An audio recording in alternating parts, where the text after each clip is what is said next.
eu ainda não tenho disponível ainda para deixar no YouTube. Então, essa vai para o YouTube. Então, pessoal, eu vou projetar aqui as respostas. Bom dia, Adriele. Adriele, bom dia. Só que já que você entrou, vou dar 2 lembretes. Assine a presença e estamos corrigindo as atividades complementares 3 e 4. Tá bom? Então, vamos lá. Vou projetar a tela toda, porque assim fica mais fácil de mostrar as respostas que eu vou deixar para vocês, que é a que está no Word. Essas é o documento o qual vocês vão receber com as respostas, né? Então, primeira questão aí, né, que a gente vai lidar hoje é a questão 3, que fala o que são os fatos sociais, né, segundo o sociólogo francês Émile Durkheim. Lembrando que fatos sociais é a base para que a gente possa analisar na realidade aquilo que está acontecendo. Você pode ver que hoje em dia mesmo as pessoas dizem assim, peraí, vamos aos fatos. Porque às vezes as pessoas ficam falando coisas e esquecem de falar do que é a realidade. Então o Durkheim fala, bom, se você quiser analisar a sociedade, você tem que olhar os fatos. Não adianta ficar deduzindo coisa da minha cabeça. Veja as coisas. E ele falou, olha, quando você vê os fatos eles transmitem através dos indivíduos, das ações deles, transmitem a chamada consciência coletiva, né? E aí aqui eu já deixei a resposta para vocês, né? E aqui tem a fonte que eu procurei, e eu vou exatamente lá na fonte onde eu bebi para mostrar para vocês, né? Então, eu acho mais atrativo o site aqui do Brasil Escola, né? Do UOL. A gente às vezes encontra pessoas com resistência. Ah, esses meios de mídia. Ó, pessoal, eu sou assim, se o meio tem uma correspondência, se ele tem como demonstrar que tem sustentabilidade, né? Ou seja, é um site já que tem know-how, né? Conhecido, e a informação procede, né? O mais importante é isso.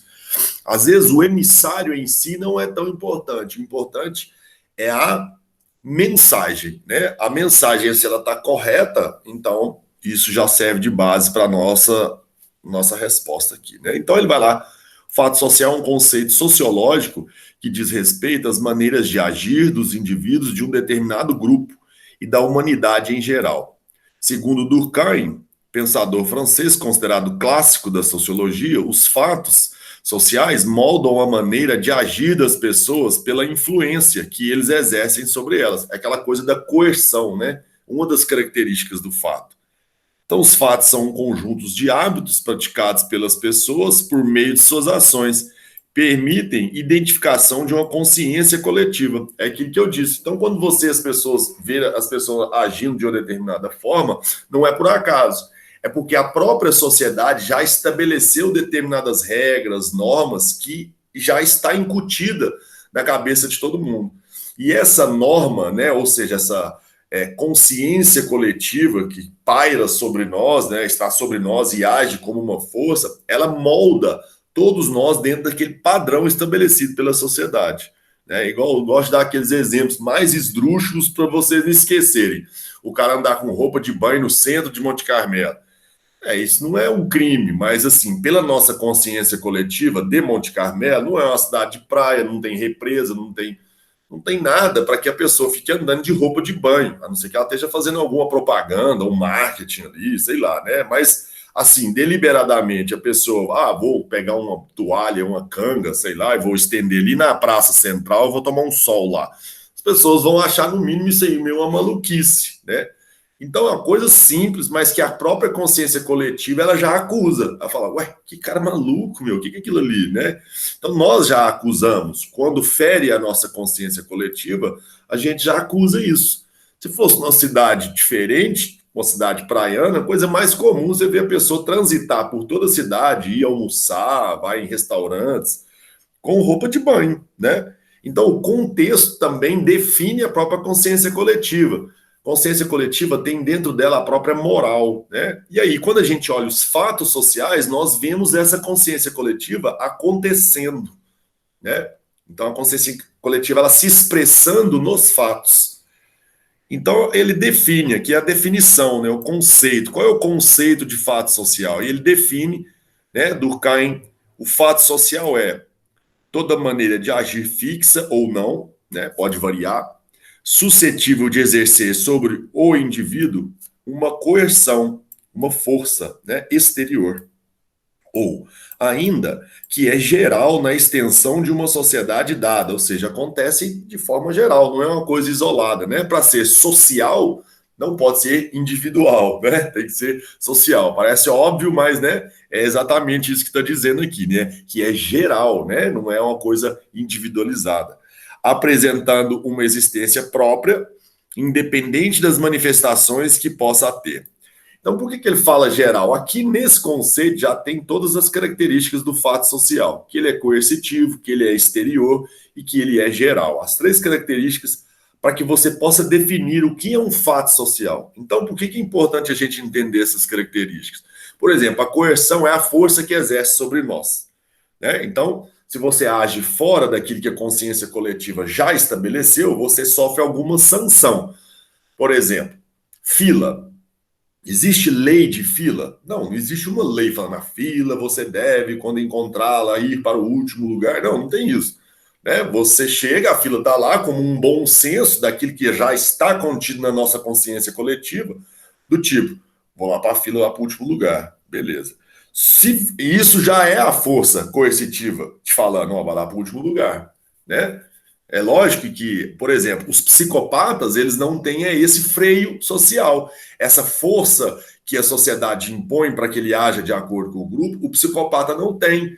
Ele age dentro de uma realidade dele, né? Então, quando ele faz algo fora daquilo que é esperado pela consciência, ele acha que está fazendo normal e ele justifica aquilo como normal, né? Você vê psicopatas, às vezes, que matam aí um serial, né, killer daqueles caras, e o cara, quando questiona ele responde uma frieza, tipo que estava fazendo o que tinha que ser feito, né? Ele não tem esse freio moral. Então, a coerção é o freio moral, né? O freio da sociedade, aquele que você fala assim, opa, e aí, o que será que a pessoa vai pensar se eu fizer isso, né? É lógico que isso aí não pode ser um fator para nos limitar a vida, apesar de limitar, mas não pode nos inibir, né? A gente tem que ter um ponto de individualidade ativa na sociedade, senão a gente se anula, né, pelos outros. A gente não pode fazer isso, mas a gente sente essa força, né? Quando você pensa em fazer uma coisa, você fala, nossa, não posso, né? Não devo. Exterior, porque não se estabelece essa força, né? Ou seja, aquilo que vem, essa força que vem do fato social, que nos empurra a fazer determinada coisa, vem de fora. Não é algo que está em mim. Pode ser que eu esteja internamente querendo uma coisa, mas a força exterior me empurra para outra, né? Então, ir à escola, a gente já sente isso muito bem, né? Até mesmo se você. Logicamente que os pais da gente ajudam, tem uma força física também, né? Não é só da consciência coletiva. Mas nós já temos a noção de que se a gente não for na aula, a gente se atrasa, eu preciso formar. Então há um encadeamento lógico do porquê que você tem que ir à escola. E se você não vai, você já mesmo, né? Já começa a falar, não, cara, meus colegas estão tudo entrando na faculdade, eu estou ficando para trás. Você se cobra, porque a sociedade faz isso. Então, mesmo você não seguindo aquilo que a sociedade mais ou menos pré-estabelece, você vê que é algo que está fora de você. As coisas continuam acontecendo normal, independente se você aprova ou não, se você aderiu àquilo ou não, né? Então, a sociedade, ela está dada, ela é exterior, ela é separada do indivíduo nesse sentido. Ela acontece, desde quando nasceu, ela já acontecia, já havia regras, normas, né? Mas, obviamente, igual ele falou que é uma maneira fixa, mas ela, ou não, né? Ou seja, muda, as coisas vão mudando, né? As coisas vão mudando também. E por último, porque é geral, né? Então, por exemplo, quando a gente vai falar uma coisa na sociedade que tenha importância para a sociologia, é um estudo de forma geral. Então, eu vou falar assim: o machismo é assim, assim, assim. Aí você fala assim: ah, mas não é todo homem que é machista. Concordo. Mas quando a gente vai estudar a sociedade, a gente tem que pegar o aspecto geral. Não quer dizer que não tenha estudos mais focados em determinadas coisas, mas quando eu quero pegar, e aqui a sociologia do Durkheim é tentar entender a sociedade como um todo, então ele vai tentar pegar o geral, né? Então, fala, não há machismo. Não existe machismo no Brasil e no mundo. Existe em alguns lugares, em outros não. Mas se você for olhar de forma geral, o mundo inteiro é machista. Então é isso que ele está querendo dizer. Quando você quer entender uma sociedade como um todo, você tem que pegar o aspecto geral daquilo ali, né? Então é nesse sentido que ele está falando. Geral é no sentido da gente entender todo o aspecto, né? E aqui ele segue, ele fala: ó, isso significa que os fatos sociais são gerais, coercitivos e exteriores, ou seja, eles se apresentam como regras gerais de modo de agir dos sujeitos de uma sociedade. São exteriores ao sujeito, são coercitivos na medida que atuam como forças em cima dos indivíduos.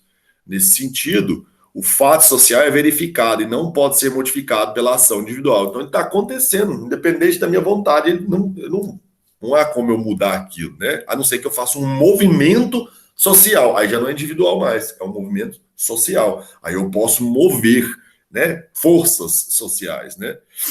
Pois há uma força exterior, a consciência coletiva que o molda, né? Então esse é o entendimento, né, pessoal? Mas sobre o fato social, deixei para vocês aqui a resposta. Depois vou deixar postada para vocês a correção, tá? Mas essa é a resposta do o que é o fato social, né? E aí, seguindo para a próxima resposta, pessoal, próxima pergunta, né, que vamos responder, tá aqui, questão 4. Segundo o mesmo pensador, né, o Emile Durkheim, quais são as solidariedades por ele definida com relação à coesão social e à divisão social do trabalho, né? Então ele fala que a consciência coletiva faz as pessoas moldarem seus comportamentos a serem mais ou menos padrão. O comportamento padrão estabelece uma certa conexão entre os indivíduos, porque eles coniventemente aceitam obedecer às mesmas regras. Diante disso, há uma similidade de entendimento, ou seja, há uma identidade entre os indivíduos do grupo, porque eles respeitam as mesmas regras. Através dessa identidade, se estabelece também sentimentos de empatia, né? Se eu encontro no indivíduo algo que me identifica, eu me aproximo dele. Nessa aproximação, a possibilidade de eu me colocar no lugar dele, aquela coisa da empatia, ela cria uma possibilidade da solidariedade, né? Ou seja, a consciência coletiva, ela causa a coesão. Coeso é a atração interna entre os indivíduos. Essa coesão advém da identidade que a gente tem um pelo outro. Então, se eu tenho afinidades de pensamento com um amigo meu, porque ele pensa parecido comigo, isso causa uma coesão entre eu e ele. Ou seja, nós nos aproximamos através de afinidades, né? E a sociedade, quando ela recebe regras gerais, que está contida na consciência coletiva, que vem de cima para baixo, nos impondo um padrão, ela faz com que os indivíduos se aproximem através de uma coesão. Se todos aceitam as regras da sociedade e as realizam, isso é coesão, né? Então vamos ver no site, que é mais atrativo do que ficar olhando essas letrinhas aqui, né? Vamos para o site, eu já deixei a fonte, e aí aqui fala as formas de solidariedade, consciência e direito, né? Ele vai falar um pouco sobre direito, né? Dessas dois tipos de solidariedade que ele fala que se desenvolve das sociedades. Numa sociedade menor, mais simples, e numa depois que cresceu, né, complexa, que é a sociedade capitalista que a gente vive hoje. Então vamos ver o que ele fala. A preocupação central da teoria de Durkheim está em compreender como os homens vivem em sociedade, ou seja, como se dá a coesão, essa atração entre eles. Segundo ele, é dada pela conformidade das consciências particulares à consciência coletiva, ou seja, cada um é diferente, tem uma consciência particular. Mas a partir da hora que eu aceito respeitar a consciência coletiva, aquele padrão de comportamento que é imposto pela sociedade, as pessoas se conformam entre si. As diferenças são conformadas, né? Embora possa existir as minhas individualidades, eu tenho que me conformar à regra geral, assim como todo mundo, né? A consciência particular é aquela que contém os status que são pessoais, né? Aquelas nossas vontades pessoais. Tem um pensador alemão, o Nietzsche, ou é o Freud? É o Freud. O Freud, ele estabelece uma coisa do nosso ser. A gente tem o id, o ego e o superego, né? Que é mais ou menos essa noção aqui. Aqui o Durkheim fala muito em consciência particular, que é a nossa consciência, e a consciência coletiva, que é aquilo que nos impõe. A gente está sempre, em tempo inteiro, em conexão com essa consciência, e estabelecendo o quê? Relação entre ela, né? Depois, o Freud é bacana, depois se quiserem olhar, id, ego e superego. Depois eu vou ver se eu acho uma fonte aqui, que é bastante interessante. Então ele fala assim, ó, que são coisas pessoais, né, a consciência particular, cada um de nós, e que nos caracterizam enquanto indivíduos, né, a personalidade individual, que é a nossa consciência particular, ao passo que a consciência coletiva é o conjunto de crenças, de sentimentos comuns dos membros da sociedade, né? Obviamente que a nossa consciência particular ela tem que se coincidir com a consciência coletiva em vários pontos, senão a gente se desprendia da sociedade. É igual eu falei, o cara que é um psicopata, essa consciência particular dele é totalmente desconectada da consciência coletiva. Ele não estabelece pontos de conexão, ele está sempre desconectado. Né? É aquele indivíduo que está fora das regras da sociedade, ele estabelece as dele, né? Sendo um sistema determinado que tem sua própria vida, né? A consciência coletiva, independente dos indivíduos. É toda a consciência social. E ele fala, para Durkheim, há dois tipos de solidariedade. Dois tipos, né? Ele fala aqui antes, ó, as duas formas de consciência são solidárias, mesmo que são distintas, são ligadas uma à outra, né? A particular e a consciência coletiva, que eu havia falado, né? Embora sejam diferentes, elas sejam ligadas. E ele vai falar, retomando, né? Para Durkheim, há dois tipos de solidariedade. A mecânica. Mecânico, pessoal, lembra de algo automatizado. Automatizado em que sentido? Automatizado é tudo aquilo que vem do movimento do costume, do hábito, da tradição. Por que é automático? Porque você segue o movimento histórico. Então é mecânico, né? Por que você é católico? Meu pai e minha mãe é. Você vai à missa? Não. Você leu a Bíblia? Não. Então por que você é católico? Porque meu pai e minha mãe é. É mais ou menos isso, né? Não é uma coisa que você fez racionalmente, pensando, vou ser católico. Não. A pessoa vai no movimento. Eu brinco que o cara que torce pro Galo é mais ou menos isso. Porque se você perguntar, cara, por que você torce pro Galo? Porque meu pai torce. Porque se você for olhar por título, não tem porquê, não é uma coisa muito racional, né? A pessoa torce pelo movimento tradicional, porque o pai ele é também, né? Eu brinco muito porque meu filho também, ele é cruzeirense, aí eu brinco isso com ele, né? Mas a solidariedade mecânica lembra de automático. Já a orgânica parte da racionalidade, porque o orgânico vem de organismo. E o organismo, como o Durkheim fala, são órgãos, né, do corpo que desempenham funções diferentes. Quando você vai desempenhar funções diferentes na nossa sociedade que a gente vive, você escolhe a sua função, né? Numa tribo indígena, o cara não escolhe ser índio, ele é índio, pelo movimento da tradição. Ele vai ser índio, né? A não ser que ele acorda, bata a cabeça e fala, índio quer ser dentista, e aí ele muda, né? Mas isso raramente acontece, né? Mas, obviamente, estou dando um exemplo aqui, né? Bem chulo sobre a questão indígena. Hoje os índios não são isso que eu estou falando aqui. Eu fiz até uma brincadeira, né? Até de mau gosto fazer isso. Mas só para a gente entender, né? Que o orgânico aqui é que parte de uma função racional. O mecânico é algo do movimento tradicional, né? E aí ele continua. A solidariedade do tipo mecânica não liga apenas o indivíduo ao grupo, mas harmoniza os pormenores dessa conexão, pois é a semelhança entre os indivíduos que gera o vínculo social. Então aqui, o que gera o vínculo, ou seja, a coesão, o que atrai entre eles, é porque eles são muito igual entre eles. Eles são iguais.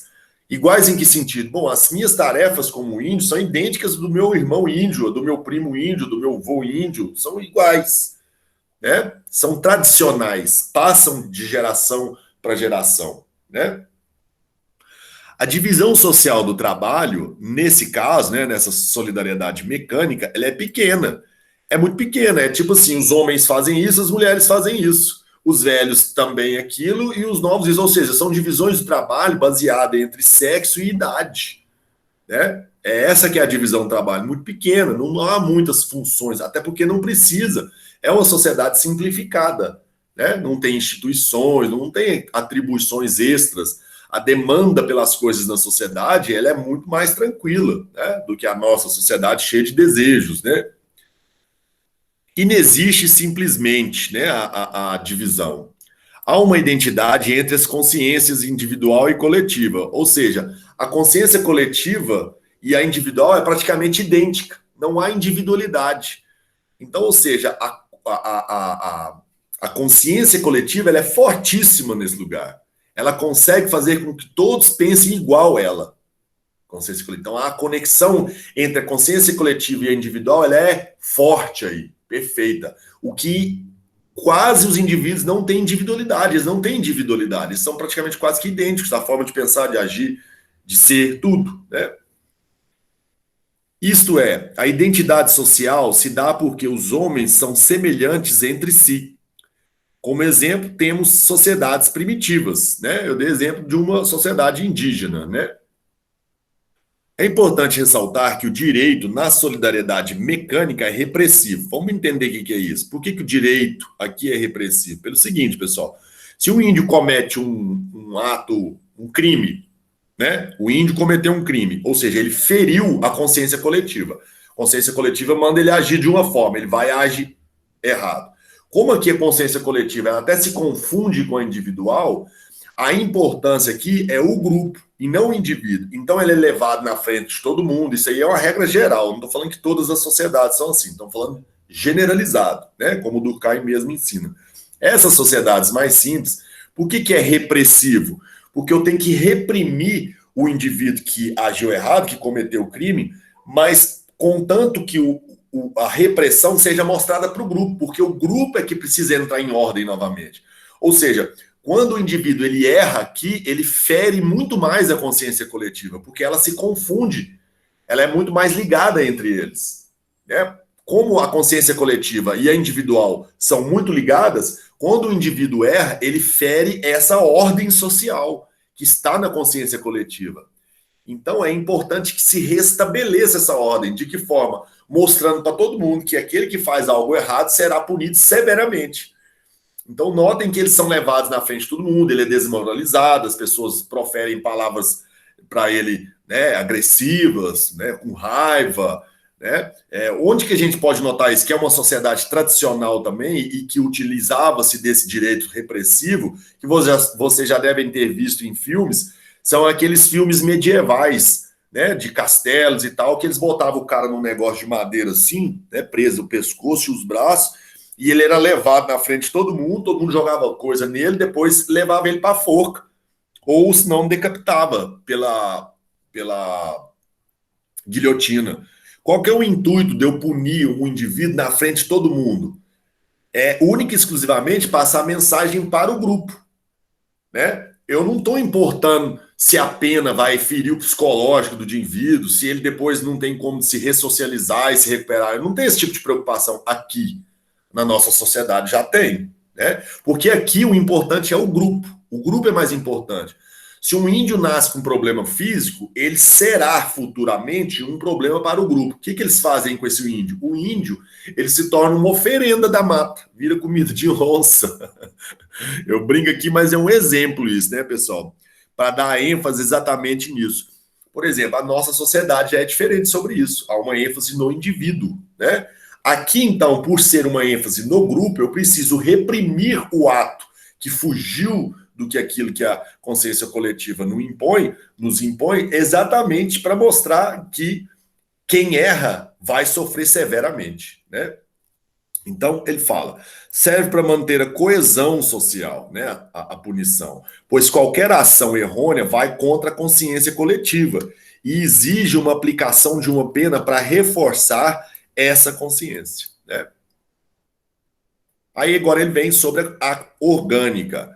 Já a solidariedade orgânica é aquela que resulta de uma alta divisão do trabalho. Aqui já há uma grande divisão do trabalho.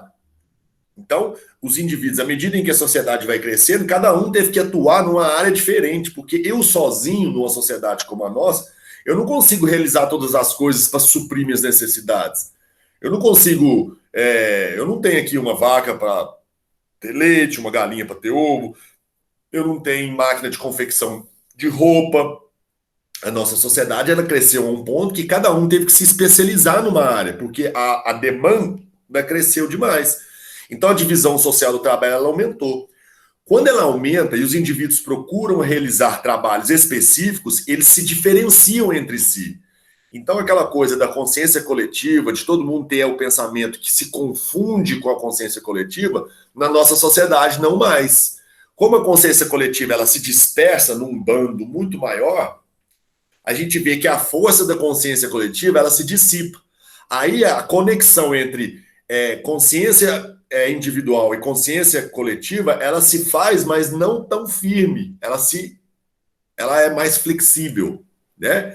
E aí até o Durkheim pensava, bom, mas se os indivíduos não se ligam perfeitamente, porque se individualizaram demais, se tornaram diferentes do bando, e a consciência coletiva não tem tanta força, como é que eles vão se unir entre eles? Aí o Durkheim fala, é exatamente a divisão do trabalho que faz eles se unirem. Então, por partir de uma divisão do trabalho, a união entre os indivíduos não é mais pela tradição, mas pela vontade de exercer, por vontade própria, uma atividade específica na sociedade. Então, aqui, o que une os indivíduos é, na realidade, a dependência que eu tenho do trabalho, da função que ele exerça na sociedade, para completar a minha. Então, segundo o Durkheim, ele fala, aqui a coesão, ou seja, o vínculo entre os indivíduos, ele é mais forte porque parte de uma vontade individual, racional, e não de um movimento do grupo, sem pensar, sem raciocinar.